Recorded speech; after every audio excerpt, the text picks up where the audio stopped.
என்று எழுதப்பட்டிருக்கும் எந்திரத்தை சதுர்தசி இரவில் இரவு காலை 10 மணிக்கு மேல் சுப லாப அமிர்தத்தின் சௌகடியாவில் செய்ய வேண்டும். நேரம் ராகுகாலமாக இருக்கக்கூடாது என்பதை நினைவில் கொள்ளுங்கள். ஒரு போஜபாத்திரத்தை எடுத்து குங்குமப்பூ, கோரோசம் மற்றும் ராஜரீக கங்கை நீரை மட்டுமே கொண்டு அதை உருவாக்க வேண்டும். அதில் கங்கை நீர் மட்டுமே ஊற்றப்படும், வேறு எதுவும் இல்லை. அனைத்து பொருட்களும் முற்றிலும் தூய்மையானதாக இருக்க வேண்டும். திசை வடக்கு நோக்கி இருக்க வேண்டும். மஞ்சள் நிற ஆடைகளை அணிய வேண்டும். இந்த எந்திரத்தை உருவாக்கும் போது வசியம் செய்யப்பட வேண்டிய நபர் அந்த நபரை தியானிக்க வேண்டும். இதில் எந்தவிதமான மந்திரமும் பயன்படுத்தப்படுவதில்லை.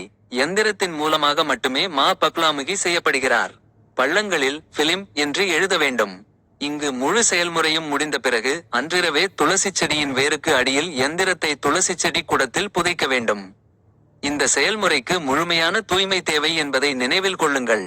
அழுத்திய பிறகு 11 நாட்களுக்கு காய்ச்சாத பசுவின் பால் மற்றும் சுத்தமான நீரில் ஊற வைக்க வேண்டும். செப்பு பானையிலிருந்து மட்டும் ஊற்றினால் அல்லது இந்த முழு முறையையும் 11 நாட்கள் செய்தால் எதிரே இருப்பவர் வசியம் செய்யப்படுவார். இதில் ஏதேனும் குறைவான பலனை கண்டால் இதை முழுமையாக 41 நாட்கள் செய்யவும். 41 நாட்கள் செய்வதால் அந்த நபர் நிச்சயமாக உங்களுக்கு சொந்தமாகிவிடுவார்.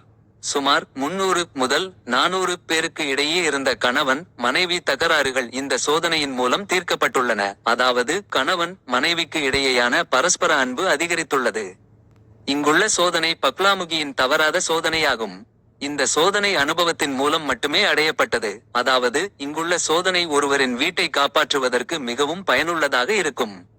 ஜெய் மா பக்லாமுகி, ஜெய் மா பிதாம்பரா. உங்கள் அறிவு முடிந்தவரை அதிகரிக்க சேனலை சப்ஸ்கிரைப் செய்யுங்கள். ஜெய் மா பக்லாமுகி.